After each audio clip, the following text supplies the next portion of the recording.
Welcome back to the Deep Dive.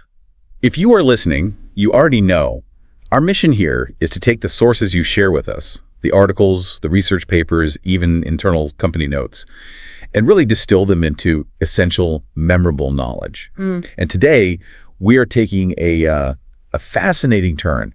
We are moving past the standard economic theory, past the jargon of Wall Street, and definitely past macroeconomic forecasts. Right. Instead, we are looking right at the foundation, how the English language itself, the very words and phrases we use every single day, encodes our deepest and I think most nuanced psychological relationship with wealth. And that's a really critical distinction to make right at the top. Our mission today is it's an in-depth exploration into the specific idiomatic landscape of money. The idiomatic landscape, I like that. Yeah, we're focusing on those ingrained phrases, the colloquialisms, the metaphors, the linguistic shortcuts that we deploy daily to describe everything from utter scarcity to, overwhelming abundance. And what's so revealing about them? What's truly revealing is that these phrases, they're the cultural shorthand. They reveal the cultural anxiety, the deep-seated hope, and the status attached to money far more clearly than any textbook definition ever could.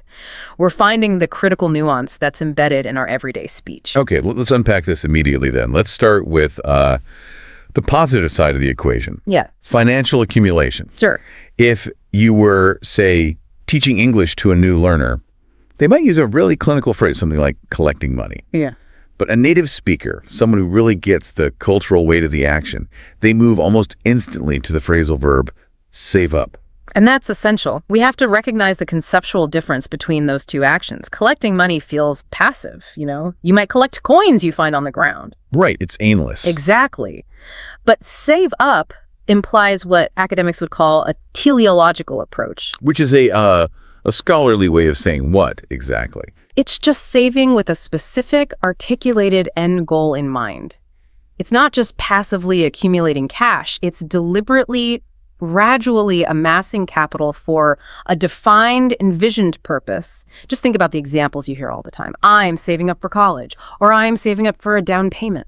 I hear that, but I want to maybe challenge that premise just a little bit. Yeah. Does save up always carry that level of, anticipation? If I say I'm saving up for a new phone, it just feels like delayed gratification. It feels transactional. That's a very fair point. I mean, for small purchases, it is delayed gratification. But even in that simple transaction, the intentionality is still there. It denotes a proactive mental state. So you're saying the choice of words still matters? It does. You are actively denying yourself the present use of that capital in exchange for a defined, larger reward in the future. So the linguistic choice itself, it signifies self-control and planning. It distinguishes it entirely from just aimless collecting. Yeah. It establishes future-oriented behavior as the cultural standard. And when we look at the defensive side of that intentional planning, we see different linguistic patterns start to emerge. We move away from that hopeful, that teleological approach and into something a bit more guarded. Precisely. We start using phrases that imply hiding or protecting the capital. Consider putting money aside, or the much more evocative phrase, socking money away. Socking money away. Yeah. I mean, those feel far more protective, guarded, almost secretive than simply saving up. Socking money away almost sounds illicit to me, like something you do under a loose floorboard or, hide in an old coffee tin in the garage. Yes. It speaks to a different kind of financial landscape, maybe one where there's a real lack of trust in institutions. That's the psychological core of the phrase. It suggests a physical removal from circulation, a deliberate hoarding or hiding of capital. And that could be from the temptation of immediate spending, or maybe from the perceived dangers of the market, the government, maybe even creditors. And critically, it lacks that hopeful anticipation we just talked about with saving up. Completely. This behavior is purely defensive. It's rooted in preservation and security. That defensive mindset, it feels like it's crystallized in one of the most powerful and I think persistent saving metaphors we use. Saving for a rainy day. This isn't just financial planning. It feels like a whole worldview encoded in language. It absolutely is. I mean, the analysis suggests that this metaphor frames financial turbulence not as some, low probability event, but as being just as inevitable as the weather. As inevitable as the weather. That's a powerful idea. It is. We know the sun won't shine forever. We know storms will eventually arrive. The idiom suggests that misfortune, A job loss, a major medical bill, a sudden economic downturn, it's not a risk you might mitigate, but a certainty you must prepare for. And here is where the linguistic framing actually changes the financial behavior itself. It shifts the entire purpose of that capital. So it's no longer a luxury to have savings. No. It becomes a non-negotiable requirement. And that is the true power of this specific idiom. It provides the layman's term for what economists and financial planners just call a contingency fund. Right, which sounds so sterile. It's completely sterile. I mean, the dry financial term, contingency fund, it doesn't really motivate action, does it? But the rainy day imagery, that forces an emotional reaction. Everyone understands the visceral unpleasantness of rain, the sudden chill, the need for immediate shelter. So the idiom provides an emotional urgency where the financial term provides clinical logic. Exactly. If you don't have that buffer, you're seen as irresponsible because the rainy day isn't just a possibility, it's guaranteed to arrive eventually. It carries a heavy social judgment with it. Right. The conceptual value is immense because it makes a really abstract concept, risk mitigation, relatable through natural imagery. It's an immediate, universal cultural signifier of prudence. Okay, so while saving for a rainy day addresses those immediate or maybe medium-term unforeseen risks, we also have phrases that are dedicated to saving for the really distant future, specifically retirement. And this is where we start talking about building a nest egg. Nest egg is, I think, perhaps the most evocative and deeply sentimental financial idiom in our entire lexicon.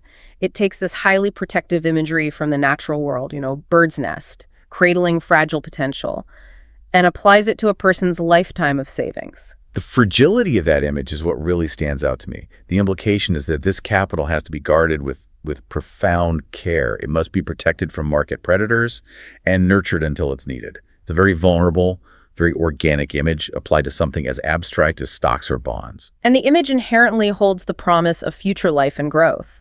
A real nest egg holds future life. A financial nest egg holds future security and self-sufficiency for when active earnings stops. It's important to note the cultural history here, too. This phrase really gained traction as defined pension systems started to give way to individual retirement accounts like 401k. That's a critical point. The responsibility for nurturing that egg shifted entirely onto the individual. Exactly. When pensions were standard, the nest was basically built by the company. Now, the individual is responsible for sourcing the materials, building the whole structure, and then protecting the fragile contents inside. That personal risk elevates the emotional stakes immensely. And the word choice reinforces the necessity of patience and vigilance over, decades. You do not consume the nest egg now. You nurture it so that it can eventually sustain you when you're unable to, forage or work anymore. It is the ultimate cultural signifier of long-term planning. It also perfectly highlights that shift from active earning, where you're out there accumulating and building the nest, to passive sustenance in retirement, where you're just relying on that fragile thing to provide for you without any more effort. Right. And if you lose that capital, it feels so much more devastating than losing a typical investment. It's not just an account balance. It's the physical manifestation of your life's labor, presented as this vulnerable, life-sustaining object. It connects financial success, not to grand houses or rapid accumulation, but to the simple, almost primal need for shelter and safety in old age. That takes us, I think, into the next phase of our journey here. If the language of accumulation is driven by hope and discipline, well, the very act of achieving that discipline often requires us to look at the necessary flip side of wealth, austerity and constraint. Exactly. To save up, to build that nest egg, one must often consciously restrict their present consumption. We must tighten our belt. And this is a phrase that has such a dark physical origin that I think often gets lost in its modern metaphorical use. Oh, absolutely. It is deeply rooted in the physical sensation of actual hunger. Historically, in times of, genuine famine or war or deep poverty, people would literally lose weight. Right. So their belts would physically become too loose, and they would have to tighten them just to hold up their clothing. So we're not just talking about inconvenience. It's rooted in literal deprivation and survival. And metaphorically, when we use it in a financial context, it refers to a period of imposed austerity. It means forcing the curbing of discretionary spending to weather some kind of financial downturn, whether it's personal, like a job loss, or macroeconomic, like a recession. It's the language of sacrifice. It's acknowledging that you are cutting back on luxuries, sometimes even necessities, and operating under a serious constraint. I hear the origin, but let's be blunt for a second. For many people, tighten your belt is less about discipline and more about panic. Is the idiom maybe a little too positive given the reality of austerity? That's a critical challenge to it, yeah. While the phrase itself sounds stoic and proactive, as if you're the master of your own restraint, the situation that necessitates the belt tightening is rarely positive. It acknowledges that the external reality, be it low income or high debt, has forced you into this corner. The power of the idiom, I think, lies in transforming what is a painful reaction into a disciplined action. And that allows the speaker to retain some sense of control during a really turbulent time. It's an expression of self-control that's driven by necessity. And it serves as such a powerful contrast to the behavior that just eliminates financial control completely. Living beyond one's means. Living beyond one's means is, it's a very precise description of a structural imbalance. It's when your expenses consistently and often habitually exceed your income, making long-term financial distress pretty much inevitable. It's the opposite of tighten your belt. It's like you're continuously adding notches outward. That's a great way to put it. And when this structural imbalance occurs, when you fail to recognize your income limitations, you inevitably land in the red. Okay, let's focus on in the red, because its origin is a fantastic illustration of how these specific practical historical practices become these ingrained metaphors. It is. I know this one dates back to the early days of accounting. Absolutely. It is entirely derived from traditional bookkeeping practices. So before the widespread use of digital ledgers, accountants and bookkeepers used colored inks to track financial flow. Right. I've seen these old ledgers. Profits or positive balances were always penned in black ink. But losses, deficits, or negative balances, anything that represented a liability, was written in vivid red ink to immediately alert the reader to the critical state of the account. So when a business or an individual is in the red, it means their balance sheet visually and, mathematically indicates a deficit. They owe money. The ledger is literally bleeding red. It instantly conveys financial distress without needing to cite a specific dollar figure. And it's so powerful because it uses color to convey urgency. Being chronically in the red creates this highly precarious position, one that often leads to the anxiety-inducing reality of living paycheck to paycheck. Ugh, that idiom. It paints such a vivid, almost unbearable picture of financial precarity. It's not simply about having a low income. It's about a specific, crippling lack of liquidity. Exactly. If we really dissect that phrase, it means that the entirety of your income from one pay cycle is immediately consumed by the expenses that are due before the next check arrives. There is zero financial margin for error. Think about what that implies for a second. Right. It means no savings, no contingency fund. Every single dollar is already allocated to a bill before it even hits your account. The psychological implication is just profound. Imagine the physical stress when you hear a strange clunking noise in your car, or the washing machine suddenly breaks down. Right. For someone living paycheck to paycheck, that is not an inconvenience. It is an immediate financial catastrophe. It ties your survival directly to the timing of employment deposits. The future isn't measured in months or years of planning, but in a handful of days between paydays. It represents the absolute height of financial stress because there is no security. A delay in payment, a minor unexpected fee, any variable can trigger a full-blown crisis. And this chronic condition leads directly to the ultimate fear we talked about in our first section. That scenario where a single overwhelming expense could completely overwhelm everything. The expense that could break the bank. This is another one of those phrases whose historical weight adds so much to its current meaning. As you mentioned, it originally linked directly to gambling. Right, and it wasn't just about losing money at the tables. It was a specific, monumental victory. Correct. Back in 18th and 19th century casinos, breaking the bank happened when a single gambler won so much money that the bank, which was the reserve of cash held by the dealer or the house to pay out winnings, was completely exhausted. So what happened then? The dealer had to literally cover the table with a cloth and halt the game until new funds could be brought in. So it was a literal, dramatic victory over the institution itself. It represented the ultimate triumph of luck and skill over the house advantage. Yes, and today the meaning has broadened quite a bit, but that idea of total devastation remains. If you say a luxury renovation or maybe an unexpected hospital stay would break the bank, you mean that the cost is simply insurmountable given your current resources. It denotes an expense so exorbitant that it would exhaust all of your available capital, forcing you into financial ruin. And the personal nature of the phrasing remains. It's connecting the individual's limited resources to a challenge that just proves too great to bear. So we've moved from the high anticipation of accumulation through the necessary constraints of austerity to the crippling anxiety of scarcity and debt. But money is, it's rarely an isolated individual metric. It's inherently social. It is. It dictates how we interact with colleagues, friends, family. And that brings us to Section 3.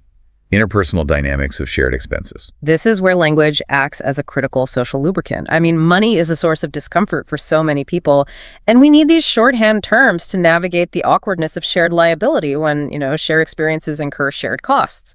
The classic, the egalitarian approach to dealing with a shared cost, usually a restaurant bill, is to go Dutch. Right. And while its etymology is often disputed and historically linked to some cultural stereotypes, specifically around the Dutch reputation for thrift, its function is universally understood. And that's its value. So what does that function precisely? It means strictly splitting the bill so that each party covers only their own liability. It is purely individual contribution for individual consumption. You ordered the steak and the wine, so you pay for the steak and the wine. I ordered the soup and the water, I pay for that. It's a clean transactional form of equity. And it removes all the ambiguity, the potential for resentment if one person feels they're subsidizing another's extravagant choices, and it removes the social pressure associated with expecting a host or a friend to cover the costs. It ensures immediate, strict parity. That clarity, it contrasts so sharply with a different phrase we use for shared contribution, which is chipping in. Oh yeah, the social dynamic of chipping in is entirely different. While Go Dutch emphasizes individual liability, chipping in implies a collective pooling of resources. Right. A pooling towards a singular shared goal that benefits a third party or maybe the group as a whole, rather than the individual contributors directly. So the money loses its individual identity as soon as it's pulled together. It's about synergy. Exactly. For instance, if a group of colleagues is purchasing a sizable farewell gift for a supervisor, everyone chips in. The total amount is collected, and the identity of the original contributors is irrelevant once the goal, in this case the gift, is achieved. It speaks to community, obligation, and shared purpose, whereas Go Dutch is just strictly transactional accounting. Okay, those are the egalitarian phrases. But what about the language that establishes power or obligation or even generosity in shared expenses? That requires a different set of idioms. Absolutely. If you move from splitting the bill to covering it entirely, you have two key phrases that communicate similar actions, but with subtly different intentions. You have footing the bill versus picking up the tab. Footing the bill feels heavier to me, more formal, perhaps even obligatory. That's the nuance, exactly. Fitting the bill often implies a greater sense of responsibility or even reluctant obligation. A corporation might foot the bill for an employee's relocation. It's a necessary cost they have to bear. It suggests a foundational responsibility. Whereas picking up the tab, that feels more casual, more immediate, and often like a spontaneous gesture of generosity. Correct. Picking up the tab often denotes a deliberate, generous, often impromptu decision by a host or friend to cover the cost. It's an act of power or goodwill. For example, a supervisor might pick up the tab for a celebratory lunch. Okay. That signals thanks or leadership, even though the company might technically be the one footing the bill for the overall entertainment budget. The language clarifies who made the decision and who bears the overall systemic cost. And then finally, when the generosity is institutional, when the business itself is covering the cost, we have the phrase, on the house. That's a key distinction. On the house signals the highest form of generosity because the resource itself, the coffee, the appetizer, the dessert, is coming at zero cost to the customer. It suggests the cost is absorbed by the institution, by the house, as an investment in goodwill or customer loyalty. So the marketing strategy disguised as an idiom. It feels like a gift, but the house is calculating the long-term return on that small act of generosity. Exactly. It conveys goodwill and the sense of receiving something unexpected, yet the cost is entirely absorbed into the business model. Unlike picking up the tab, which is about an individual choice, on the house is a structural promise made by the establishment. These idioms reveal the multiple layers of human connection and power dynamics that underpin every single transaction. That structural view brings us neatly to Section 4, the linguistics of investment, risk, and value judgment. We're moving from social niceties now to cold, hard strategy. Financial strategy is absolutely riddled with metaphors, often drawn from traditional high-risk activities like agriculture or shipping. The cardinal rule of risk management in finance is expressed through the agricultural idiom. Don't put all your eggs in one basket. It's the single most enduring piece of cautionary financial advice, and it's illustrated with immediate, relatable consequences. If you trip, you lose everything. If you consolidate all your capital into one asset, you expose yourself to total, catastrophic ruin should that single asset fail. The idiom is designed to instill prudence and foresight. The application is diversification. Spread your investments, diversify your client base, and never rely solely on one volatile variable. The language here is purely cautionary. It suggests that vulnerability comes from overconcentration. It's not just advice. It's a warning about the fragility of singular reliance in a complex, unpredictable world. And that risk-averse, diversified strategy is directly contrasted by the dangerous inverse behavior that we see repeated time and time again. I'm talking about the habit of throwing good money after bad. And here is where it gets really interesting, because this idiom perfectly encapsulates a core concept in behavioral economics. It perfectly encapsulates the sunk cost fallacy.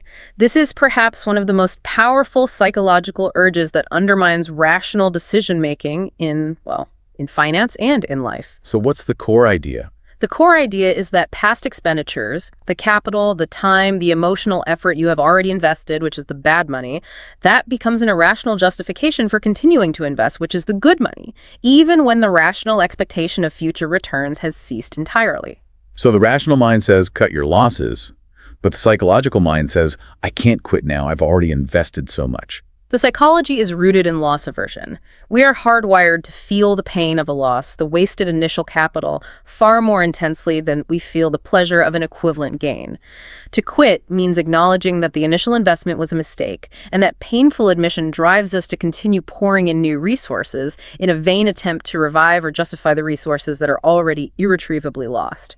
So instead of acknowledging that the initial startup failed, or the renovation project is a disaster and just walking away, we continue to feed it because we hate the idea of that first $50,000 having been wasted. We believe that if we just invest a little more, we can recover it all. And this is where the idiom is so brilliant. It literally describes the irrational action. You are taking perfectly good, useful new resources and willfully discarding them by connecting them to an irredeemable past failure. And what's the tangible physical consequence of succumbing to this fallacy? It often leads to investing in what is universally called a money pit. A money pit is the physical or abstract realization of the sunk cost fallacy.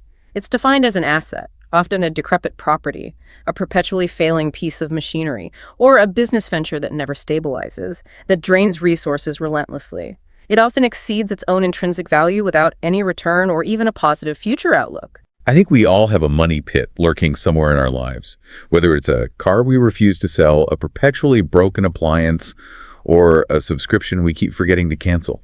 That psychological attachment is brutal. It is, because the resources poured into a money pit are constantly vanishing. Yet that psychological attachment, driven by the desire to justify the money already spent, prevents the owner from letting go. The house analogy is perfect. The repair costs perpetually escalate month after month, year after year, exceeding the value of the property even if it were fully restored. Right.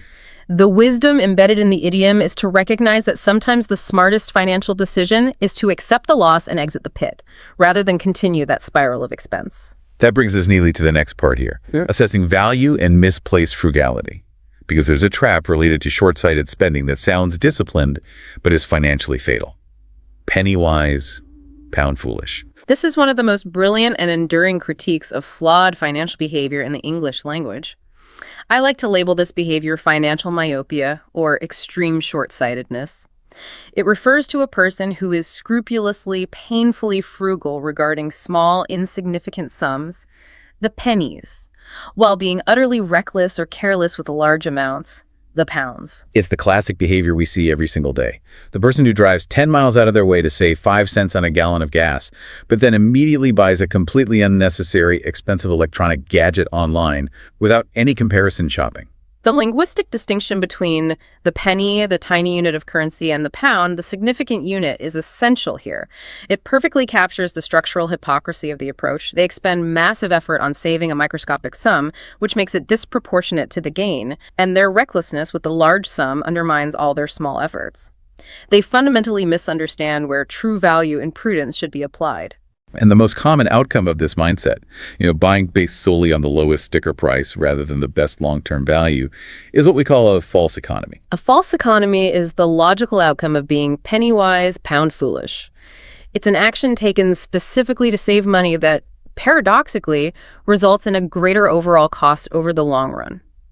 The initial act feels like saving, but the poor quality or lack of durability is such that the immediate need for replacement cancels out the initial savings and often exceeds the initial cost. Okay, let's use the concrete example of the footwear that was in the source, but maybe expand it slightly to show the full cycle of that replacement cost. Sure. Let's say you're looking to buy a set of tools for home repair. You see one cheap imported set for $40 and a high-quality professional set for $250. The penny-wise person buys the $40 tools. They feel successful for saving $210. And for a moment, they did. For a moment.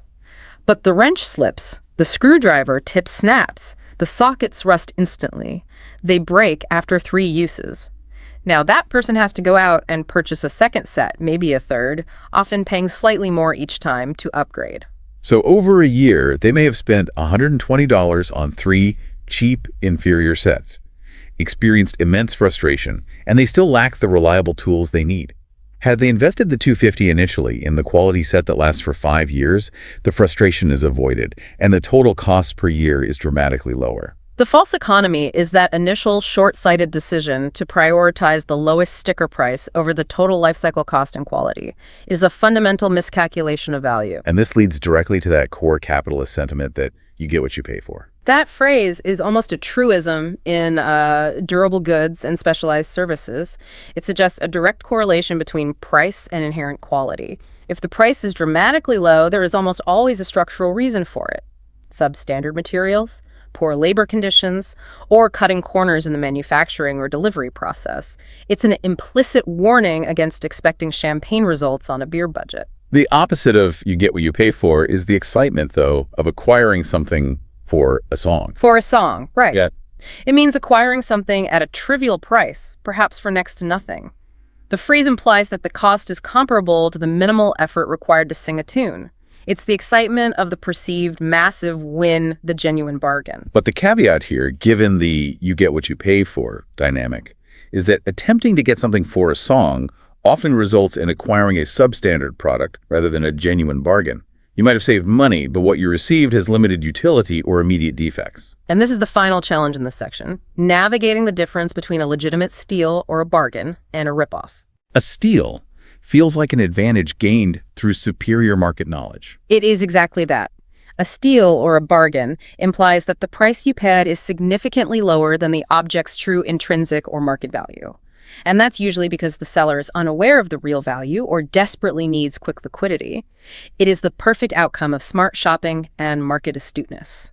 But a ripoff is when you pay a cheap price for a product whose actual value is even lower than what you paid, or whose quality guarantees immediate failure. And navigating that difference requires deep understanding, patience, and often expert knowledge of the specific market. The phrases themselves act as markers of the successful shopper versus the naive one. Did you get a steal, or did you fall victim to a false economy?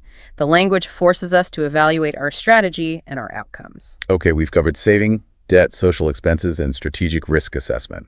For our final section, let's zoom out and look at the philosophical underpinnings of capital, where it comes from, and the power structures it creates.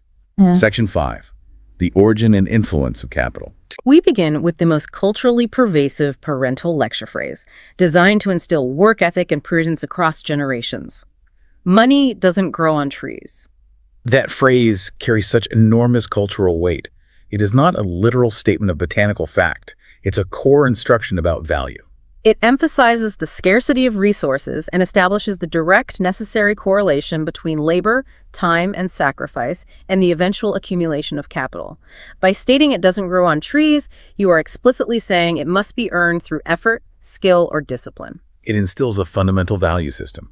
Money is viewed as a representation of effort expended, hours worked, value created. It discourages entitlement and encourages productivity and a respect for the scarcity and effort represented by currency. It's the language of meritocracy. And this creates an idealized cultural view of wealth generation, that hard work leads predictably to capital. But that idealized view often stands in sharp juxtaposition to a cynical yet frequently accurate phrase about the reality of how wealth operates within power structures. Money talks. And here's where the language acknowledges the power dynamic that wealth inherently creates, often regardless of the effort or merit involved in accumulating it. Money talks is an observation that wealth equates directly to overwhelming influence and power. It suggests that financial leverage is a language in and of itself, and it can speak louder than rules, logic, appeals to fairness, or even democratic processes. So if someone has enough capital, they can bypass bureaucratic hurdles, hire the best legal counsel, influence political decisions, or acquire the outcome they desire, outcomes that might simply be unavailable to those without that capital. The implication is acceleration in access. The person with the money can circumvent the obstacles that govern everyday life for everyone else. Money can buy speed, it can silence opposition, it can open doors. The money talks idiom is a potent, cynical reality check against the aspirational ideal that money doesn't grow on trees. Right. It acknowledges that once capital is acquired, it starts operating on its own momentum. And what's truly fascinating is that our cultural lexicon is robust enough that we hold both of these conflicting truths simultaneously. We tell our children that money must be earned through effort, yet we observe daily that the money itself grants a privileged status and an inherent power structure that often makes that ideal of pure meritocracy, well, less relevant. That synthesis brings us right back to the core finding of this entire deep dive. These idioms are not just quaint or, throwaway phrases. They function as a cultural shorthand that we deploy precisely when the emotional stakes are highest. Whether we are discussing how to budget, how to invest, or how to socialize shared expenses, the language we use reveals that money is rarely just about cold, hard math. It is inextricably tied to anxiety, hope, status, and the fundamental need for survival. These phrases are the linguistic evidence of the emotional roller coaster of financial life. They capture the fear of the rainy day, the anticipation of the nest egg, and the frustration of the money pit in a way that dry economic data simply cannot. And that connection to deep, fundamental human concerns is precisely why these idioms persist, evolve, and remain so effective. They are the essential linguistic markers of our deepest financial hopes and our deepest fears. Well, this exploration into the idiomatic landscape of wealth has certainly been a rewarding investment of time. Indeed. And for you, our listener, the key takeaway from this deep dive shouldn't be simple memorization of these phrases. Financial fluency is, I believe, inextricably linked to cultural fluency. Understanding the history, the psychology, and the societal context behind phrases like tighten your belt, sunk cost fallacy, or footing the bill is essential for truly mastering the complexity of finance in English-speaking culture. Absolutely.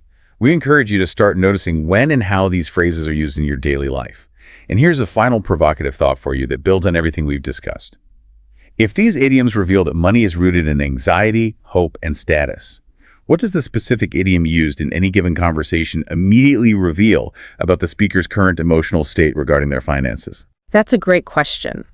Are they using the language of scarcity and panic, saying they are living paycheck to paycheck, or are they using the language of anticipation and control, stating they are saving up? The choice of metaphor is often a profound, unconscious psychological tell about their immediate security and outlook. Notice the context in which they are used and the emotional weight they carry. That is where the real learning, the true deep dive begins. That is the essential insight. Thank you for investing your time with us today on The Deep Dive. We'll catch you next time for another exploration into the source material that matters. Welcome to The Deep Dive. Today, we are moving beyond some of the foundational conversations we've had about saving and spending. We're actually going to bypass the basics of personal budgets entirely. Right.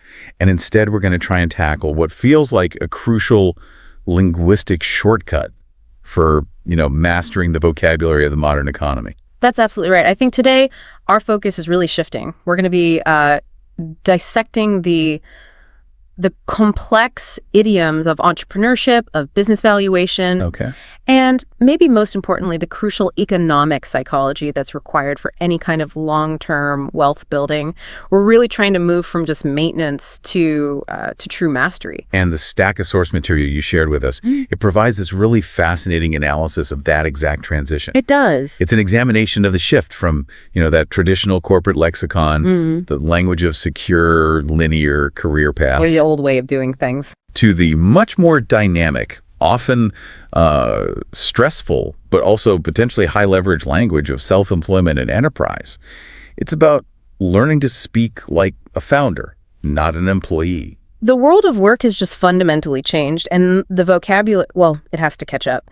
Our research really reflects this pivot beautifully. How so? Well, you see the old lexicon of, say, climbing the corporate ladder that's being so rapidly supplanted. Right. It's being replaced by the conversational currency of side hustles and freelancing. Yeah, you hear those terms everywhere now. Exactly. So our mission in this deep dive is to really dissect the specific language behind that shift so that you, the listener, can navigate this new professional landscape with a bit more confidence. And avoid the traps. And avoid the very costly psychological and financial traps that come with it. Okay, let's unpack this then. Let's start with what is, I think, arguably the most critical challenge for anyone starting their own venture. Self-valuation. Self-valuation. The simple act of putting a price tag on your own time and skill. I mean, just deciding what you are worth. That has to be the single biggest initial hurdle for anyone starting out in the gig economy. It really is. And one of the articles we reviewed brought up a great, really relatable example of this. It was the practical challenge of monetizing a highly specialized personal skill. Right. Like, for instance, proofreading very complex technical documents. Monetizing. It sounds like such a sophisticated business term, doesn't it? It does, yeah. A little intimidating. But really, it's just a formal way of asking what is, for a service provider, a very existential question. Which is? How do I ensure the specific honed ability that I have actually translates efficiently into cold, hard currency? Right. How do I get paid for what I'm good at? Exactly. And the immediate barrier isn't the skill itself, because you've already proven you have that. The barrier is determining your legitimate market rate, especially in an incredibly varied, often globally competitive, and frequently unregulated marketplace.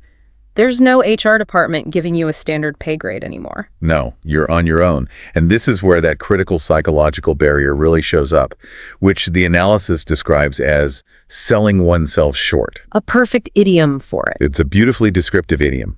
But let's go a bit deeper into the psychology of that.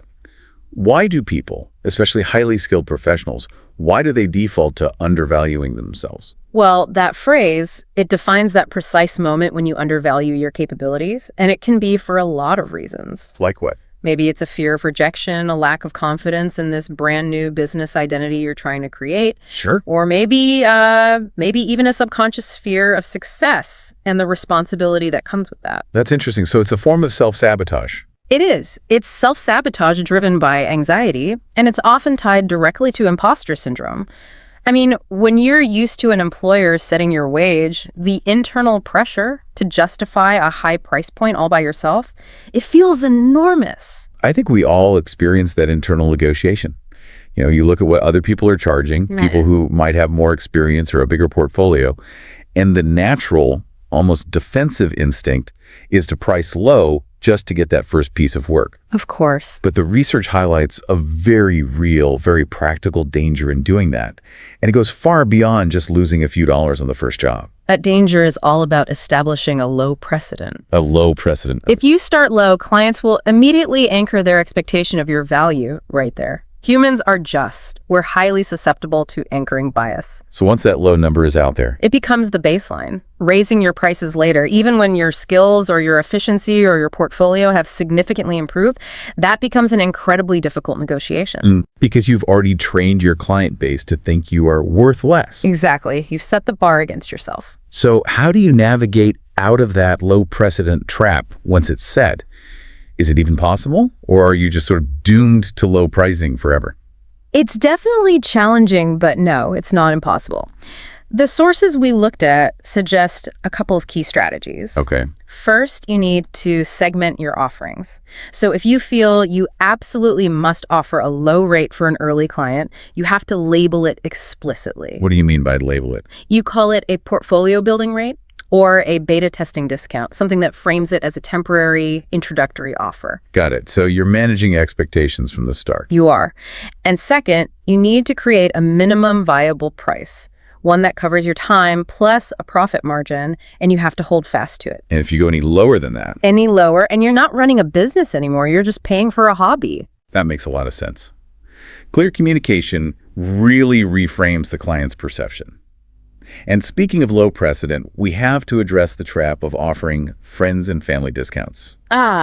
It feels like an obligatory rite of passage for every new entrepreneur, doesn't it? It does, and it's a really tricky one. On the surface, it feels generous, and it can be highly useful for building a small initial portfolio of quick successes. Or for getting those crucial early testimonials. For sure.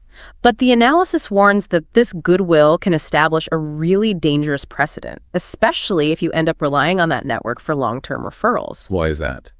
Because once your perceived value is discounted for your inner circle, they may unconsciously transmit that same discounted valuation to their contacts when they refer you. So you're basically teaching the people closest to you that your skills are negotiable or even disposable.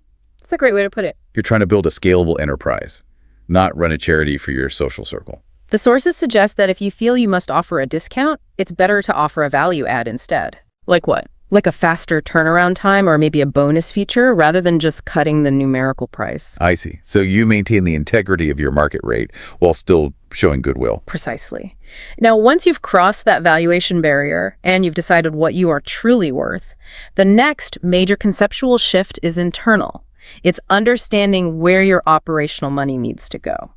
Right. Which brings us to infrastructure and that common adage that acts as both a piece of wisdom and a terrible excuse. You have to spend money to make money. That's the one. And that phrase is just begging for misuse, as you said. It's the ultimate justification for buying that gorgeous but totally non-essential piece of equipment. Or subscribing to every expensive software platform that gets recommended on social media before you even have your first client. Yes. So how do we distinguish between strategic investment and just, rationalized consumerism? The sources are pretty clear on this. While that phrase is often abused to justify reckless spending, in a true business context, it refers specifically to necessary capital injection. Capital injection. This is the mandatory investment required to professionalize your operations, improve your efficiency, and ultimately to scale. It's the difference between an asset which generates revenue or increases efficiency and a pure liability. The cost center. A cost center. So let's detail this capital injection. When we talk about necessary business infrastructure and operations, what exactly are we talking about? We're talking about overhead. Our sources detail that overhead covers both your fixed and your variable necessary expenses. Okay, break that down. What's a fixed cost? Fixed costs might be your annual software licenses, your website hosting, or required insurance premiums. They're costs that remain constant regardless of how many clients you serve. And variable costs. Variable costs are tied directly to production. So material costs, specialized outsourcing for a specific project, or maybe a marketing campaign for a limited time. So overhead includes all the things that kind of keep the lights on and keep the business compliant, but they don't directly generate revenue through a single client interaction. That's a perfect summary. And understanding the difference between fixed and variable overhead is absolutely crucial for scaling. And if you're running a side hustle especially, managing this overhead is critical because the immediate risk of poor management is summarized so perfectly by that visceral idiom. Yes. Bleeding money. Bleeding money. It just conjures this image of rapid, uncontrollable financial loss. A hemorrhage, yeah. One that won't stop until you find a way to staunch the flow. If your fixed overhead is too high relative to your revenue, or if your variable capital injection wasn't strategic but just reckless, You're in trouble. you are losing cash at an accelerating rate. And this is where that side hustle dream can quickly become a personal financial liability rather than an asset. You're effectively trading your time for a loss. It sounds like it requires a really ruthless application of the 80-20 rule to your expenses, doesn't it? It does. Identifying the 20% of your spending that delivers 80% of your business results, and then just cutting the rest. Precisely.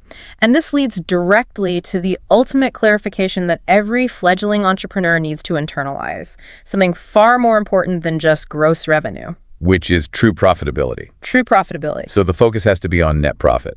That is the central tenet of financial literacy in the enterprise world. It's not about how much revenue came in the door, your gross income. Right. It's about what is left after you pay all those necessary overhead costs and, crucially, after the tax implications are addressed. The sources also emphasize the importance of defining your profit margin.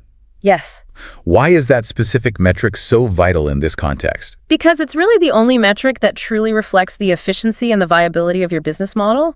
A business with high revenue, but a really low single-digit profit margin is fragile. It can't withstand a shock. No, it can't withstand unexpected expenses or even a small dip in the market. But a business with lower revenue, but a healthy, say, 30% or 40% net profit margin. That's robust. That's robust, and it's scalable. It tells you if your pricing and your overhead are correctly balanced. And we absolutely can't forget the inevitable reality of taxation, which our sources refer to so vividly as Uncle Sam taking his cut. Indeed. Whether you call it the IRS, the tax authority, or Uncle Sam, the fundamental truth is always the same. It is. Gross revenue is taxable. And if you haven't correctly accounted for your business expenses, your deductions, and set aside the necessary percentage for quarterly tax payments. Especially as a freelancer. Especially then, your perceived cash flow can instantly evaporate when that bill comes due.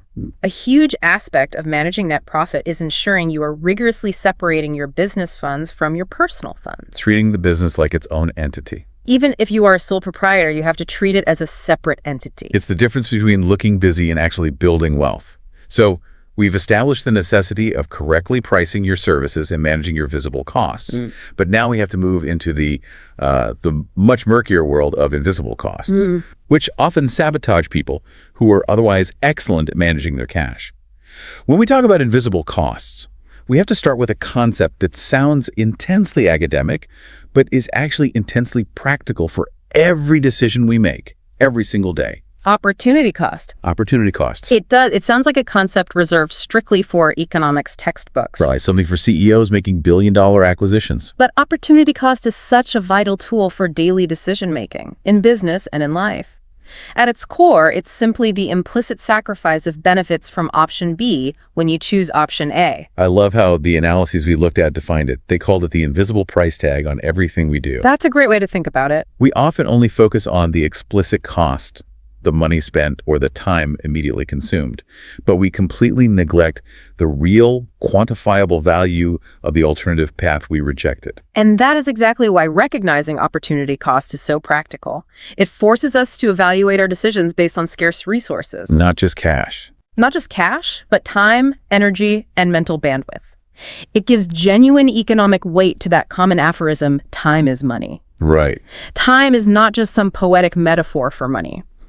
In economic terms, if you are spending time on an unproductive task, or even a task you could outsource cheaply, you are sacrificing the income or value you could have generated elsewhere. So you are actively losing money by choosing poorly. You are. Let's use the concrete example from the source material to illustrate this choice, because I thought it was perfect. Imagine you have a Saturday. You've got 8 hours. You can spend it either developing new client leads for your freelance business, or you can spend that same 8 hours organizing a cluttered garage full of what the source called potential treasures. Ah, the potential treasures. I think we all have some of those. We do. But that weekend represents a fixed amount of resources. The explicit cost of organizing the garage might be, what, $0? Maybe a few bucks for trash bags? Sure. But the implicit cost, the opportunity cost, is enormous. It is. That time could have been spent developing business, learning a new high-value skill, networking with potential clients. Or just resting. Or, crucially, simply resting and recharging to maintain peak performance during the working week. If those 8 hours could have generated, say, $400 worth of client work, then the true cost of organizing that garage was $400. It's forcing yourself to put a dollar figure on things that don't traditionally have one. And the sources connect this directly to the idea of a storage tax. Yes. What is that exactly, beyond just being a clever phrase? It's a fantastic framing device for all those non-utility items we hold on to. If your garage or your basement or even your cloud storage is full of clutter, Those potential treasures. those potential treasures that you keep meaning to sell or use one day, you are effectively paying a tax on them. And the tax isn't just the space they take up. No, it's not just the physical space, which costs you money if you rent or own the property. It's the emotional energy they drain, the mental bandwidth they consume by just being deferred decisions. And it's the opportunity cost of the time you spend managing or dusting or organizing them. They provide zero utility, yet they cost you space, time, and stress. I can relate to this so much. I hold on to old tech gadgets thinking, oh, I might need that specific cable one day. And suddenly I have a whole drawer full of useless plastic that makes me feel vaguely guilty every time I look at it. That guilt is part of the tax. So that's the tax. It is the cognitive load of clutter, whether it's physical or digital. And this concept of paying for past decisions leads us directly to the next massive psychological barrier that prevents people from moving forward financially. The sunk cost fallacy. The sunk cost fallacy. The psychological difficulty of this, the desire to hold on to items simply because money was paid for them years ago. We've all done this, but for the benefit of the listener, let's define it clearly within the economic context of the sources. The sunk cost fallacy is one of the most compelling and frankly frustrating human behaviors from an economic standpoint. It's the irrational tendency to continue investing resources, time, money, emotional effort. Right. In a project or an investment or a possession, simply because resources have already been invested. Even when all the current evidence suggests that investment is failing. Or provides zero future utility. Yes, it's why people refuse to sell that old stock that's plummeting, because they don't want to realize the loss. Or they keep fixing a 15-year-old car that costs more in repairs than a new monthly payment. The logic is always, well, I can't get rid of it now, I already spent X amount on it. And the difficulty isn't purely financial. It is profoundly psychological. To discard something you paid for is to admit that the original investment was a mistake. A loss. Or a loss. The fallacy stems from this very human desire to justify our past decisions, to preserve consistency, and to avoid that feeling of failure. But economically speaking. Economically, past costs are completely irrelevant to future decision-making. That money is gone. It is sunk. The only thing that matters is the future utility or the expected future returns from that item or venture. Okay, but I have to push back here a little.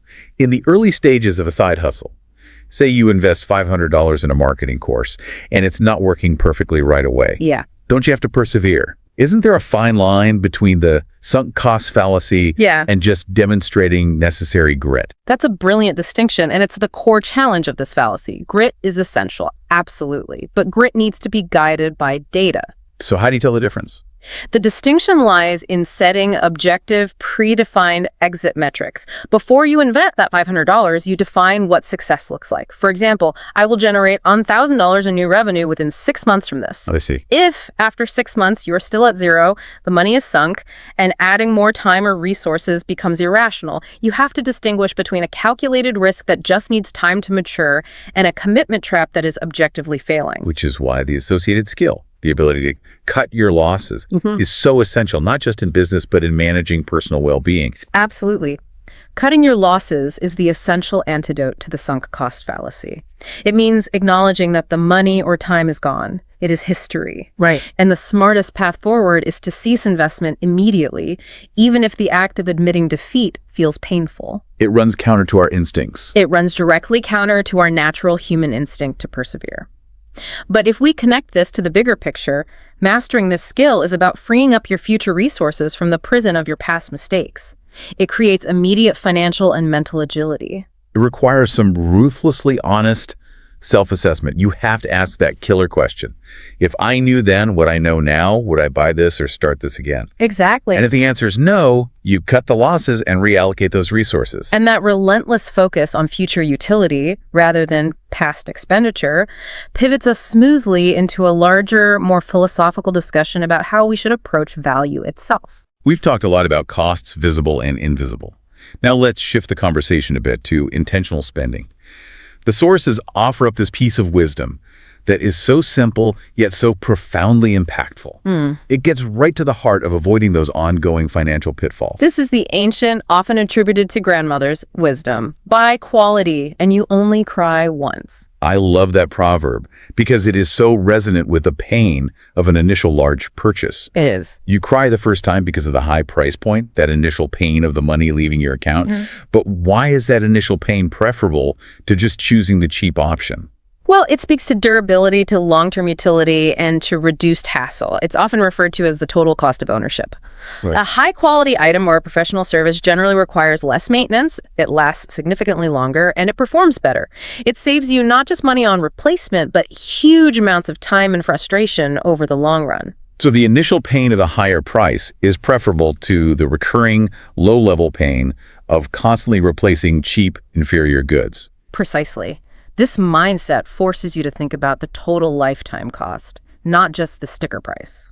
So this wisdom acts as the ultimate argument against what the sources term false economies. A false economy is any decision motivated by a short-term, superficial saving that inevitably leads to significant long-term expense and frustration. Can you give an example? Sure. Buying the cheapest version of a specialized software program, you save $50 up front, right? But the cheap program lacks the necessary integrations, it constantly crashes, and you waste 20 hours of your productive time just trying to make it work. So the savings were completely illusory. Totally. You paid for it with your time and your productivity, which, as we've already established, is money. Or to apply it to the gig economy. Yeah. A false economy of time might be refusing to hire a bookkeeper or a tax expert in an area where you lack skill. Yes. You opt instead to struggle through it yourself. You save the professional fee, but you waste weeks producing a subpar result, and you might miss vital deductions or make costly mistakes with the IRS. Exactly. It's about recognizing that professionalizing your business means investing in the tools and the expertise that minimize friction and optimize performance. It's an approach that values strategic longevity over immediate, fleeting savings. And this philosophical approach to value prioritizing quality and long-term utility is absolutely necessary when we consider the most powerful and often misunderstood wealth-building mechanism known to man. Right. Which, of course, is what the sources reference with that remarkable quote. I think Einstein allegedly called it the eighth wonder of the world. Compound interest. Compound interest. An entirely apt analogy, whether he actually said it or not. Compound interest is the mathematical bedrock of long-term wealth building. It is the snowball effect in action. Let's elaborate on the mechanics of that snowball effect, because I think while many people know the definition, few really internalize the geometric power behind it. The power of compounding is so often misunderstood because the gains start so slowly. For the first few years, the returns are small, which leads many people to feel discouraged and, withdraw their capital. Right.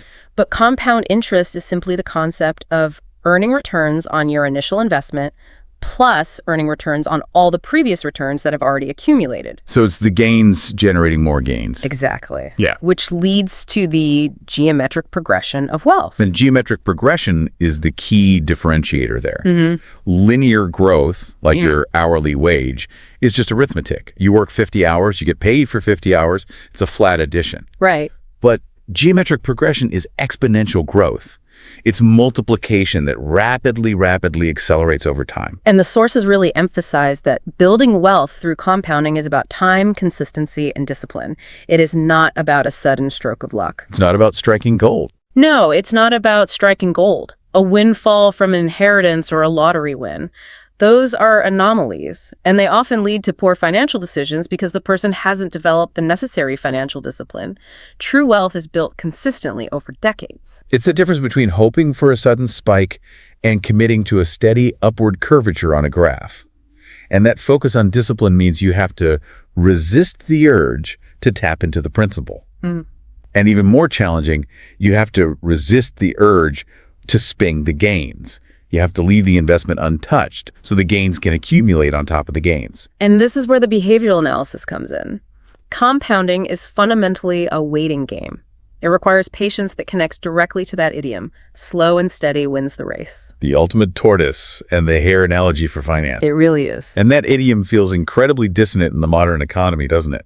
We are constantly bombarded with messages promoting instant gratification. Immediate returns, fast profits. Overnight success stories. The FOMO surrounding volatile assets. Compounding requires us to actively fight that instinct and trust a principle that only truly pays off over decades. It requires a profound long-term mindset that values future security and future autonomy over immediate consumption. The psychological hurdle is often the biggest obstacle. How so? For example, the sources discuss the danger of frequent trading trying to beat the market, which inevitably undermines compounding by adding transactional costs and interrupting that geometric growth curve. So the most powerful tool is useless without the discipline to just leave it alone. The most powerful economic tool is absolutely useless without the necessary behavioral discipline to leave it alone. So mastery in this area is less about understanding the math and more about mastering your own impatience. That discipline, or lack thereof, brings us to our final section on how financial literacy interacts directly with human behavior and the quest for a secure life. If we lack that compounding discipline, that long-term focus, we are susceptible to warnings that span millennia. The sources brought up a harsh but enduring proverb that cuts right to the core of financial folly. A fool and his money are soon parted. A fool and his money are soon parted. A proverb with somewhat harsh, often biblical origins, yes. But it endures because it speaks a fundamental truth. Which is? A lack of financial literacy, combined with impulsive or careless behavior, leads to rapid financial depletion. It speaks less about morality and more about a sheer lack of financial control or understanding of value. So money simply doesn't stick to someone who doesn't respect the time and effort it took to earn it. Exactly. And what's particularly fascinating in the modern context is how technology has amplified the danger of this lack of control by diminishing the pain of paying. This is such a critical point in modern behavioral economics. It's sometimes called the decoupling of payment from purchase. The decoupling. Yeah. Historically, paying for something involved physical cash. You felt the weight of it leaving your wallet. It was a tangible, visceral action that caused a momentary hesitation or pain. It served as a natural speed bump to consumption. It did. But now, with one-click ordering, digital wallets, seamless taps, the physical act of payment is almost entirely removed. It's purely abstract, a click of a button or a frictionless swipe. And that abstraction makes it incredibly easy to fritter away substantial sums on trivialities. Mm-hmm. You aren't handing over $20, you're just authorizing a digital transfer that feels like it costs nothing, especially when it comes to things like subscription creep. The accumulated effect of these small, painless, habitual payments is what destroys the ability to build savings and to have the necessary capital for compounding. Is death by 1,000 paper cuts. That's a perfect analogy. The research suggests that financial literacy isn't just knowing the interest rate on your savings account. It's about understanding your own emotional response to transaction costs. So you have to consciously reintroduce that friction. You have to reintroduce the pain of paying through careful tracking, rigorous budgeting, or perhaps even reverting to using cash for non-essential purchases.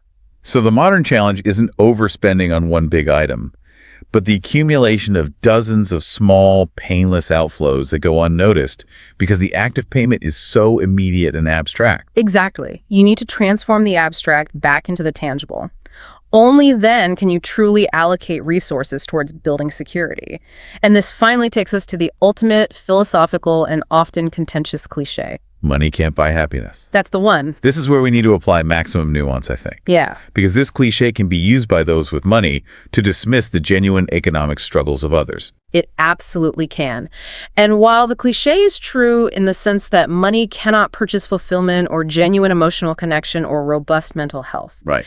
we have to aggressively push back on the implication that money is irrelevant to well-being. Our sources offer a very clear, very crucial counterargument. Which is that money absolutely purchases security and autonomy. That is the crucial distinction. Security eliminates the most oppressive form of daily misery, the constant stress of making ends meet. What does that phrase, making ends meet, really mean in practice?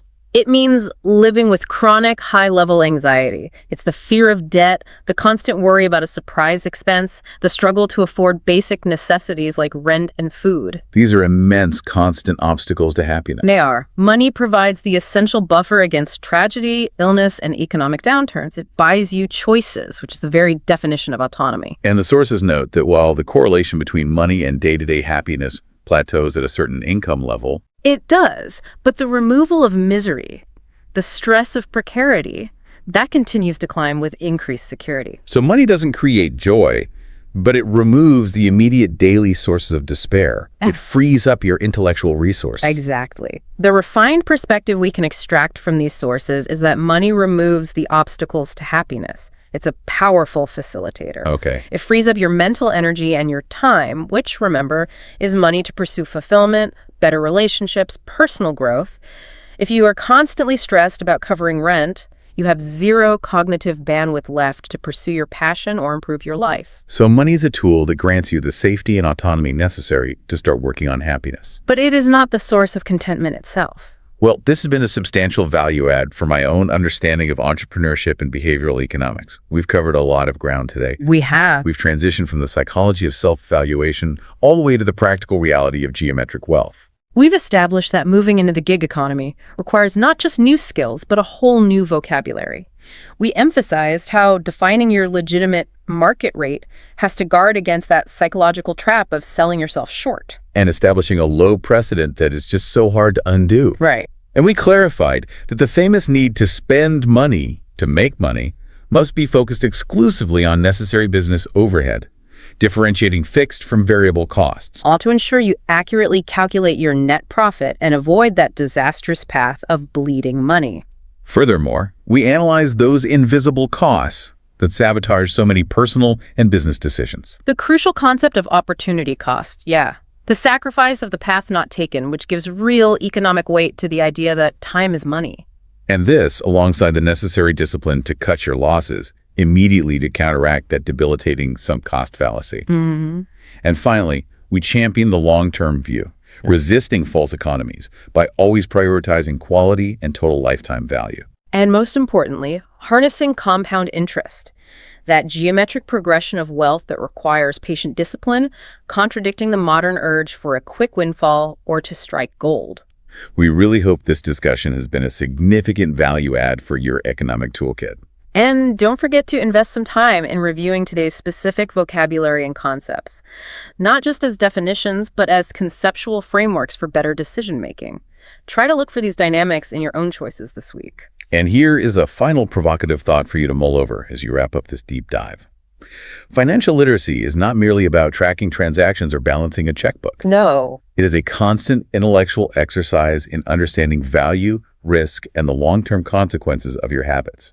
The shift that truly defines economic mastery is moving your focus away from the number in your bank account today, and instead mastering the behavior that will determine the wealth of your future self. Once you understand the hidden language of value, the marketplace, and your own financial life becomes a far less intimidating and a far more navigable place. Thank you for joining us on this deep dive. We'll see you next time.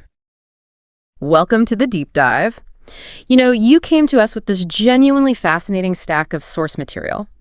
And it all lives right at this intersection of language, psychology, and of course, finance. Mm-hmm. We're not just talking about reading a balance sheet here. It's about how the very words we use to discuss money, you know, our idioms, our cultural baggage, all those moral assumptions, how they end up shaping our entire investment strategy. They absolutely do. And our spending habits, day to day. Exactly. Indeed.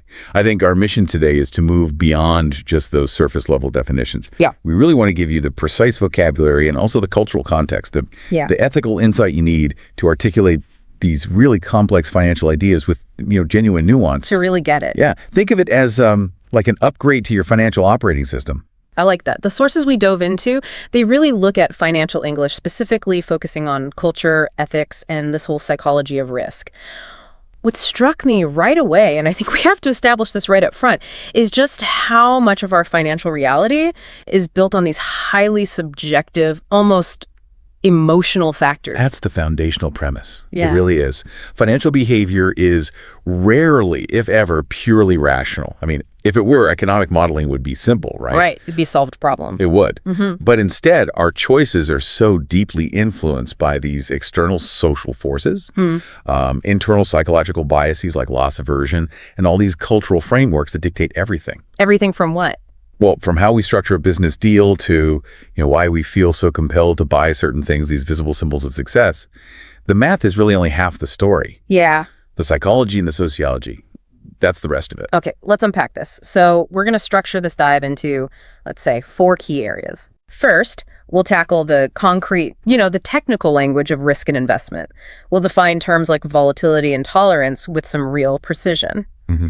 Second, we're going to move into what you were just talking about, the cultural architecture of money status, shame, scarcity, all that. The really interesting stuff. That's where it gets juicy. Third, we have to address the ethical and, I guess, philosophical weight that society places on wealth itself. And in doing that, correct a really crucial linguistic error that's out there. A big one. Huge one. And finally, we'll look at some modern consumer traps and, more importantly, some effective fiscal strategies to counter them. Precisely.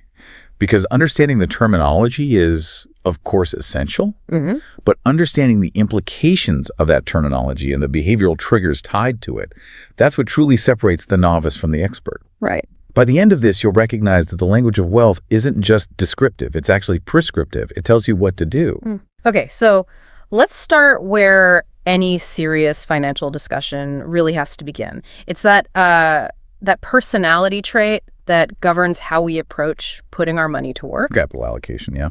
We're talking about risk tolerance. I mean, this is the absolute starting point for understanding pretty much any investment decision. The sources really stress that if you don't grasp this concept in yourself or, in your counterpart in a deal, you are flying completely blind. Completely. Risk tolerance is, it's essentially your quantifiable ability, both emotionally and psychologically, to sustain losses. Without panicking. Without panic selling, exactly. Without abandoning a well-structured strategy just because things get a little choppy. Yeah. It's the metric that really dictates your portfolio composition, and you can measure it on a continuum. A spectrum. Yeah. And the sources, they helpfully divide investors into two classic categories, which gives us a really excellent framework to start with. Right. So on one side of that spectrum, we have the risk-averse individuals. And when we talk about them, we mean people who fundamentally prioritize the preservation of their capital. They're not looking for home runs. Not at all. They seek the safety of a guaranteed, even if it's a lower return. Yeah. They just want stability above all else. They're probably favoring things like, high-quality corporate bonds, CDs. Certificates of deposit, short-term U.S. Treasuries, instruments that are known for having very low default risk. They want to know their money will be there tomorrow. But that preference, it isn't just random, right? It's not just a personality quirk. It's rooted in something deeper. Oh, absolutely. It's rooted in behavioral finance, specifically a concept popularized by Kahneman and Tversky called loss aversion. Okay, break that down. Loss aversion is the finding that the psychological pain of a loss is roughly twice as powerful as the pleasure you get from an equivalent gain. Twice as powerful. Wow. Yeah. So for the risk-averse person, this means that seeking steady incremental growth it's a deeply embedded coping mechanism.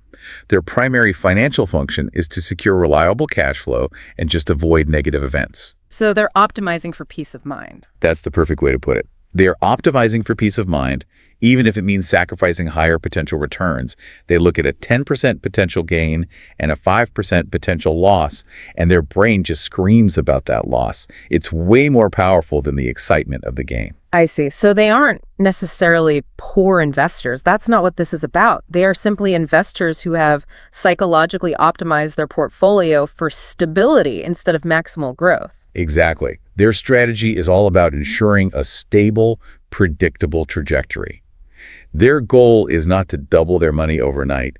It's to ensure they never, ever cut their capital in half. They're just trying to protect their real purchasing power, I guess, against inflation while making sure the capital is there when they need it. That's the game they're playing. Yeah. And it's a valid one. Okay, so now let's contrast that group with the other side of the spectrum. We have the risk-tolerant investor. This is the person who is willing to stomach, significant market volatility for the chance of substantial, sometimes even exponential gains. This individual is often characterized by a much longer time horizon. Or maybe they have a deep, almost unshakable confidence in the underlying asset or the market itself. These are the people looking at venture capital, right? Early stage biotech, derivatives. Concentrated stock positions in high growth, unproven sectors. Yes. They recognize that significant growth rarely comes without significant uncertainty. They're willing to endure a 30% drawdown in a single year if they believe the asset will rebound and, say, grow 500% over the next decade. And this is where we really need to nail down the precise technical definition of volatility. I mean, it's a word that gets thrown around everywhere, but what does it actually mean to a professional? Well, volatility is the statistical measure of the dispersion of returns for a given security or market index. Okay, in simple terms. Right. It's usually quantified using standard deviation. Yeah. But simply put, it measures how fast and how drastically the price of an asset moves relative to its average price. High volatility means wide price swings, up and down. Low volatility means predictable, gradual movement. So when we talk about high volatility, the media, they often equate that instantly with risk. Just high volatility equals high risk. But is that always true? Is it always synonymous? That's a fantastic question, and it adds some crucial nuance. Volatility is a measure of risk, sure, but the impact of that risk depends entirely on the investor's time horizon. How so? Well, for a day trader who needs that cash next week, high volatility is existential risk. Right. It could wipe them out. But for a 30-year-old investing for their retirement, that exact same volatility is often perceived as an opportunity. An opportunity to buy things cheaply. Exactly. To buy assets on sale during a temporary downturn. The risk-tolerant investor accepts that movement, and they're betting that the temporary swings upward will ultimately outpace the swings downward over a long period of time. That makes perfect sense. And the sources also hinted at a specific metric that the financial world uses to gauge market fear, which is directly related to this idea of anticipated volatility. Yes, the primary tool for measuring investor expectation of future volatility is the VIX, the CBOE Volatility Index. The fear gauge. That's its nickname, the fear gauge. Because the VIX doesn't measure current volatility. That's called realized volatility. It measures implied volatility. And implied volatility is what? It's what options traders expect volatility to be over the next 30 days. So when the VIX spikes, it signals that investors are pricing in a lot more uncertainty and much higher potential for big swings. So knowing that is immediately applicable, right? If you see a high VIX, what does that tell you? It suggests that market sentiment is highly uncertain, which often correlates with better buying opportunities for the truly risk-tolerant. It's a signal that fear is high, and as the old saying goes, that's when you should be greedy. So understanding volatility isn't just about reading a chart of past performance. It's about interpreting market psychology through a technical lens. It tells us the current level of nervous energy in the system. And the ability to withstand that nervous energy, to not panic sell when the VIX is spiking, that's the ultimate test of an investor's risk tolerance. It really is. And the knowledge of these terms helps you understand why these different financial strategies even exist. If you lack self-awareness about your own risk tolerance and you go and invest in highly volatile assets, you are setting yourself up for emotional failure. Which almost inevitably becomes financial failure. It always does. You sell at the bottom, locking in your losses. So the core lesson here seems to be that volatility is just the measurement of movement. And dealing with that movement requires a strategic, well-defined stomach. A stomach that is often shaped not by spreadsheets, but by deep social and cultural conditioning. Which leads us perfectly into the sociological component of wealth. And here's where it gets really interesting for me. We're now moving beyond the individual's sort of psychological math of risk and into the collective human environment. Right. We're talking about how our social world, this need for status, the avoidance of shame, so often dictates our spending habits, sometimes completely against our own best fiscal interests. We're shifting our focus from behavioral finance to sociology and anthropology. Because financial decisions, particularly those involving consumption and the public display of wealth, they are constantly being moderated by these invisible expectations. From your community, your family. A professional network, all of it. And these cultural mandates can be far more powerful than any personal budget you could ever create. Hashtag 2.1, the sociological force of saving face. The sources highlight a concept that carries, immense weight, particularly in certain East Asian cultures. It's known as saving face or mianzi. And this isn't just about avoiding some minor embarrassment. The sources describe it as a powerful sociological force that can compel significant and often, completely non-productive financial spending. To define it succinctly, saving face implies maintaining a public and visible appearance of prosperity, of dignity, integrity, and social standing. It's a form of social capital. So losing face is? Losing face is a form of public humiliation that can jeopardize personal relationships, it can kill business deals, and it can even harm the standing of one's entire family unit. The financial strain required to keep up those appearances is often just considered a necessary cost of doing business and of living socially. So what are the immediate financial implications of that? It sounds a bit abstract, but the sources show it has some really painful, concrete effects. Absolutely. It compels what sociologists call conspicuous consumption. And this can manifest in several ways. Like what? Paying for extravagant dinners for associates, buying excessively expensive gifts for your elders or your superiors, insisting on driving a luxury vehicle you can't really afford. Or taking on massive debt for a wedding. Exactly. Taking on huge debt to ensure that one's children attend the most prestigious schools or host the most elaborate wedding ceremonies. In these cultural contexts, the appearance of being successful is essential for being successful. The expense is an investment in your social standing, or what's known as guangxi, that necessary network of relationships. It's just hard for a Western listener, I think, who might prioritize individuality and immediate financial prudence to grasp that. That debt incurred specifically to save face is socially acceptable, but an open display of frugality or even just budgeting might be seen as deeply shameful. It's a complete inversion of the Western puritanical ethic of thrift. It really is. For example, a successful professional in an East Asian context might feel a powerful obligation dictated by face to purchase an apartment for their parents. A huge expense. A multi-$100,000 expenditure, yeah. Even if they're still carrying substantial personal debt from their own education. The external validation and the maintenance of the family's social standing just trumps the individual's net worth calculation. So the individual's balance sheet is secondary to the family's public status profile. It is.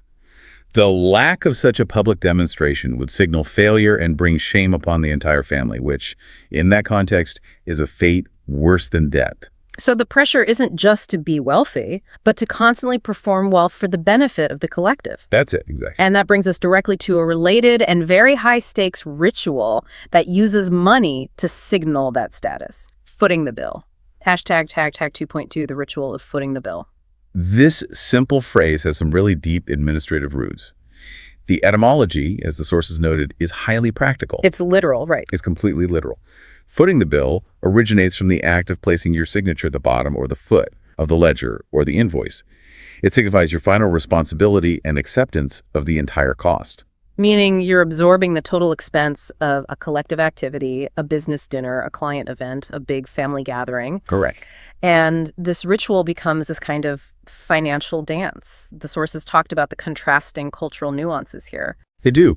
In these high-context cultures we've been discussing, the battle over who pays the bill is often fierce and very genuine. It's a performance. A performance of what? The person fighting to foot the bill is actively signaling their status, their economic health, their generosity.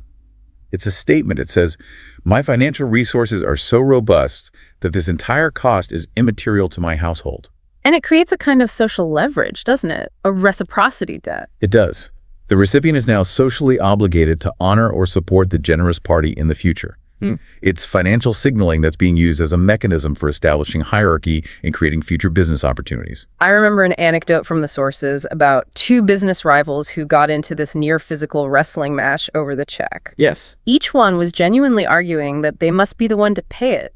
It just illustrates how much value is placed on that single act. That behavior is key. It reinforces those social hierarchies and creates that sense of obligation. Now, contrast that with more individualistic, low-context cultures. Like in the US or parts of Europe? Exactly. If you insist on footing the entire bill for a group of colleagues when you are demonstrably struggling financially, that behavior might be viewed as self-destructive. Or unnecessary martyrdom, like what are you trying to prove? Right. In pragmatic financial environments, splitting the bill or going Dutch is not a sign of scarcity. It's a sign of efficiency and respect for everyone's individual financial boundaries. It shifts the discussion from social dominance to collective responsibility. So whether footing the bill is a display of powerful status or a display of personal financial foolishness depends entirely on the sociological rules of the game being played. The financial action is identical. But the social outcome is the polar opposite. Precisely. And this leads us to the universal tension that really underlies all financial culture. This contrast between the scarcity mindset and the aspiration of limitless abundance. Hashtag 2.3, the spectrum of financial constraints. This cultural context reveals a core tension. The universality of the scarcity mindset versus the aspiration of abundance. Let's focus on scarcity first. The sources highlight how this mindset is really embedded in our language. For instance, there's a Latin American saying that translates to, he who saves always has. That's a proverb, right? It's a testament to the universality of focusing on conservation and preparing for future hardship. This scarcity mindset is a global instinct. It's deeply rooted in our collective history of economic uncertainty. It emphasizes building a robust safety net, what we classically call a nest egg, as the primary financial goal. So it views money primarily as a buffer. A buffer against potential disaster, yes. Yeah. Rather than as a resource to be dynamically deployed for growth, every penny saved is seen as increasing your security. But, and this is a big but, that mindset can be challenged in the modern world by inflation. A huge challenge. If you simply save up and the purchasing power of your money is being eroded by 3% inflation annually, you are technically losing real value, even if the nominal number in your bank account stays the same. So the language of "he who saves always has" needs to be moderated by the reality of real purchasing power. It has to be. A pure scarcity mindset, while it feels prudent, can lead to what behavioral economists call tunneling. Tunneling. It's a hyper-focus on immediate financial gaps that paradoxically hinders your ability to engage in complex, long-term financial planning. Like investing in volatile but potentially high-return assets. You're too focused on the $5 in front of you to see the $500 down the road. That's a crucial point. Now let's swing to the complete opposite extreme, the phrase "money is no object." Right. This is the language of limitless abundance. But the sources are very clear that it's reserved for two highly specific contexts. That's right. First, it's the genuine reality for the ultra-wealthy. For them, the cost of nearly any standard consumption item genuinely does not register as a financial decision. And the second? And more importantly, for most people, it's used during extreme exigencies. Exigencies meaning? Situations demanding immediate, decisive action, regardless of the price tag. So an example would be a critical medical emergency where you tell the hospital, do whatever is necessary, cost is irrelevant. In those moments, you are granting them carte blanche to spend. That language signals a temporary but total suspension of your normal fiscal reality. So when money is no object, the concept of opportunity cost, the value of the next best alternative you have to give up, that just disappears for a moment. It vanishes. For most of us, every single purchase is an opportunity cost calculation. Buying this means I cannot buy that. But when money is no object, that trade-off calculation becomes irrelevant. It frees the decision from financial constraint and focuses it entirely on the immediate necessity or desire. What's so fascinating is how these two extremes, total scarcity and total abundance, they really frame our middle ground reality. Most of us live where money is always an object. Always. But we aim to achieve enough security, that nest egg, so that we can strategically enter the money is no object zone during a true crisis. Exactly. The language of finance really defines the parameters of our choices. And that leads us away from just personal choices and towards society's collective judgment of wealth itself. If we connect this detailed discussion of financial architecture to the bigger picture, we inevitably run into the ethical lens through which society views wealth. This section moves past strategy and looks at the moral standing of money in our culture, which is just so heavily influenced by misinterpretation. And we absolutely have to start by correcting what is arguably the most pervasive and damaging financial misquote in the English language. It's a quote that fundamentally biases how we view prosperity. Hashtag #tag5 3.1, correcting the famous financial misquote. I am referring, of course, to that widely cited phrase that money is the root of all evil. Ugh, that one. It's a cultural axiom. It inherently casts the pursuit of wealth, and by extension wealthy people, as morally suspect. It creates this unnecessary psychological barrier to ambition for so many people. And this requires a crucial linguistic distinction. The sources remind us that the original text actually states that the love of money is the root of all evil. The love of... That tiny two-word addition, the love of, completely shifts the moral focus of the statement. It moves it from the instrument to the intention. It's such a linguistic subtlety, but it has enormous philosophical and ethical weight. When we're discussing finance, why is correcting this distinction so vital? It's vital because the correction places the moral scrutiny not on the capital, but on the behavior of the capitalist.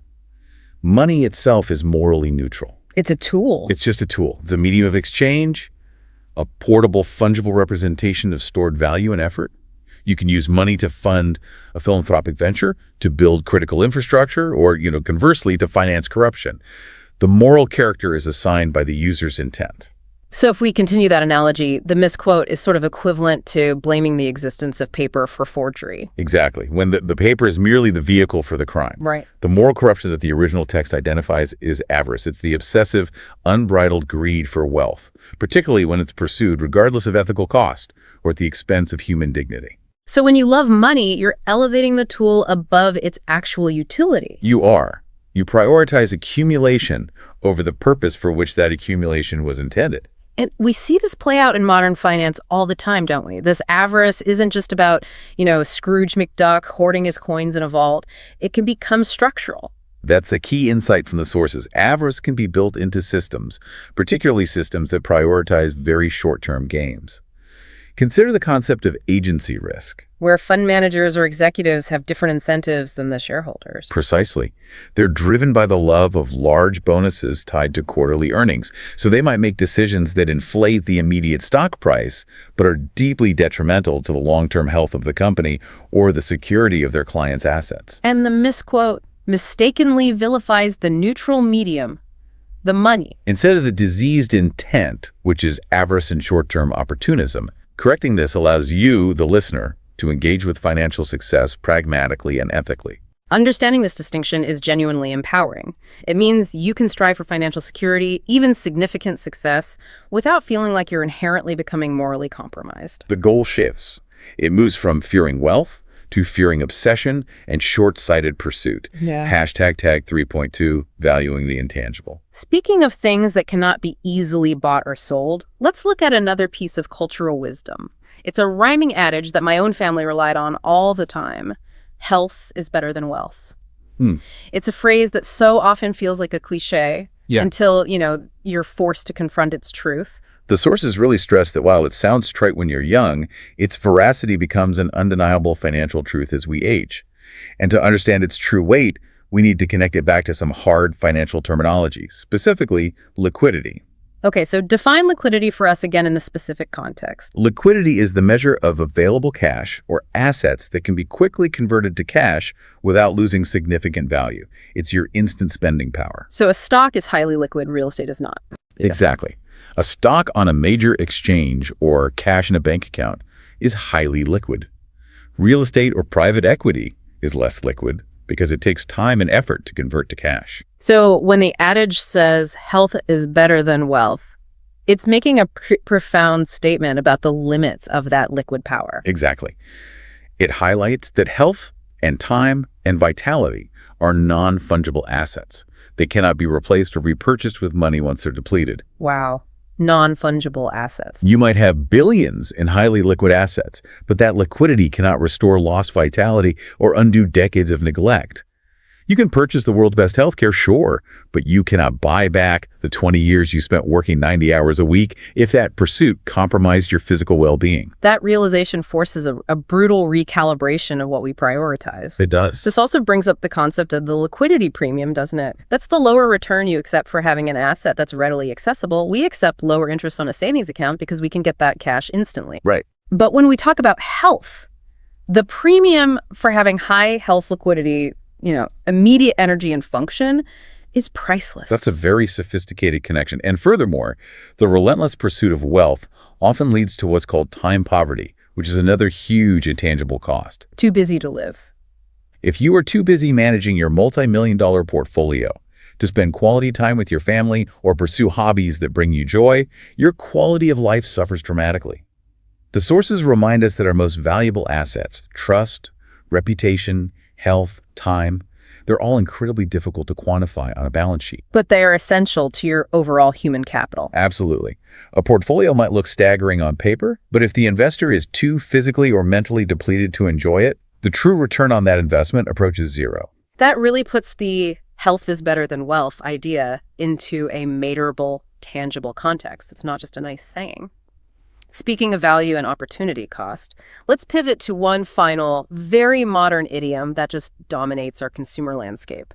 It presents a unique fiscal challenge for anyone trying to manage their nest egg effectively. We really have to confront the prevailing economic model that dictates how most products are manufactured and marketed today. And this model is completely antithetical to the prudent scarcity mindset thinking we were just discussing. Hashtag tag 4.1, the culture of obsolescence. The idiom in question is the throwaway culture. I mean, it is the complete inverse of traditional wisdom, specifically that older adage, waste not, want not, which was a core tenet of the scarcity mindset. The throwaway culture is, at its heart, a socio-economic model that is driven by planned obsolescence. The sources emphasize that this is not an accident.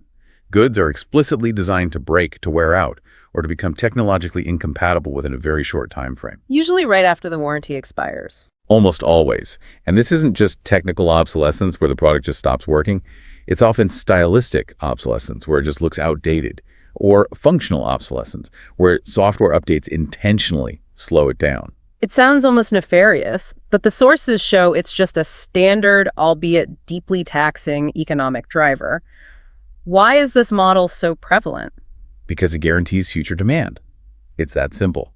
If your smartphone or your washing machine lasts for 20 years, the manufacturer faces market saturation and diminishing sales. So by designing a short lifespan? By using fragile hardware or proprietary unfixable components or batteries that are sealed shut, the consumer is forced back into a continuous high-frequency replacement program. And this creates a massive financial drain on the consumer's liquidity. It means the money you spend isn't a one-time investment in an asset. It's more like a recurring subscription to replacement. It is the ultimate tax on the individual trying to build wealth. The throwaway culture requires the continuous expenditure of your liquidity to replace functional but outdated items. And that severely impacts the ability of the average household to build a substantial nest egg or diversify a portfolio. And on top of that, the costs of disposal and the environmental cleanup are often externalized. Yes, meaning the consumer, or society as a whole, pays those costs later, even though they weren't included in the initial sticker price. This just reinforces the need for a counter strategy. Which leads us to that growing movement advocating for consumer rights against this model, doesn't it? The right to repair. Precisely. The right to repair movement is a direct fiscal resistance to planned obsolescence. It demands that manufacturers provide the tools, the schematics, and the parts necessary for consumers or third-party repair shops to fix durable goods. So from a financial perspective, it's a movement dedicated to protecting the lifespan of the consumer's financial assets. It's about turning consumption back into an actual investment, rather than just a recurrent expenditure. Hashtag tag 4.2, applying fiscal strategy. This brings us to the active alternative strategy. The sources frame reducing and reusing not just as an environmental choice, which it is, but as a critical fiscal strategy, a way to fight back against the throwaway economy. So it's a defense mechanism against a systemic financial drain. It means actively choosing durable goods based on their repairability, learning basic maintenance skills, and strategically resisting the marketing pressure to upgrade just for status signaling. And the financial benefit is direct and it's quantifiable. By reducing your consumption, you dramatically reduce your necessary cash outflow. And that frees up capital for investment or, more simply for saving up. By reusing and repairing, you maximize the lifespan of the assets you already own, which maximizes your return on the initial investment. And this leads us directly to the nuance of saving. We need to correctly define what it means to be penny-wise. Historically, that phrase is often used pejoratively, right? Penny-wise, pound foolish. Yes. To criticize someone who obsesses over small savings, like clipping coupons, while they're neglecting major financial dangers, like high-interest credit card debt. But the sources suggest a much more sophisticated and active interpretation of being penny-wise. They do. Being penny-wise in the correct way involves understanding the total cost of ownership, or TCO, of everything we acquire. And that extends far beyond the initial purchase price. Okay, so let's break that down. Give us a concrete example that illustrates TCO. Certainly. Let's consider a $50 kitchen appliance that breaks after 18 months and is completely unrepairable. The TCO is $50 over 1.5 years. Right. Now, consider an appliance that costs $150 but comes with a 10-year warranty and a readily available repair network. While the initial cash outlay is 3 times higher, the cost per use over its entire lifespan is significantly lower. So the second option is the truly penny-wise purchase, even though the sticker price was higher. Exactly. The correct perspective turns the act of opting for quality or repairing a piece of equipment or even shopping secondhand into an active, intelligent financial strategy. It directly combats the system of planned obsolescence and it maximizes the value of our liquidity. So it's about conscious capital allocation. That's all it is. Money saved through intelligent avoidance of the throwaway culture is money that can be directed toward building a robust portfolio that works for you, rather than you constantly working to replace depreciating consumption goods. This entire deep dive has just been about equipping you, the listener, with a more conscious language. It's about recognizing that the terms we use, from the technical definition of volatility to the cultural definition of a gift, are the fundamental software that runs our financial operating system. #outro. So to summarize our journey today, we've systematically moved through this really dense landscape of wealth and language. We started with the foundational concepts of, saving up and building a stable nest egg. Then we navigated the complexities of measuring market risk through volatility and assessing our personal limits via risk tolerance. And we dissected those powerful sociological pressures like saving face and the implications of engaging in that social ritual of footing the bill. We also, I think importantly, philosophically corrected the widespread error that money itself is evil. Emphasizing that the true danger lies in avarice, the obsession with the tool. Yes. Exactly. And finally, we connected the limits of liquidity to the intrinsic value of those intangible assets like health and time. We concluded with a strategy to combat the financial drain imposed by the throwaway culture. All through a smarter, penny-wise application of the total cost of ownership principle. You've got it. Our goal has been met. The listener is now equipped to articulate these complex concepts with real nuance and precision. I mean, whether you are balling on a budget, managing your cash flow tightly and efficiently, or you're managing a large, diverse portfolio of assets, the language you use profoundly shapes your reality. And critically, the decisions you make every single day. Every single day. The source materials for this have served as a superb blueprint for this analysis. I think we can certainly declare this deep dive a sound investment of your time. Oh, I would agree. Providing returns in knowledge and sophisticated articulation that I hope far exceed the initial input. Now for the final thought, something provocative for you to mull over as you integrate this new understanding into your life. Okay. Since the sources confirm that money is morally neutral and that our language shapes our reality, how do we consciously choose language? In our personal budgets, in our conversations with colleagues, and in the goals we set for ourselves, that encourages the utility of money. Using it as a means of positive exchange and creation over the obsession with it, over falling prey to avarice. The ongoing discussion about value begins with the words we select. That's a truly profound choice to make. Thank you for joining us for this deep dive into the linguistics and sociology of wealth. Stay curious, and more importantly, stay solvent. Goodbye for now.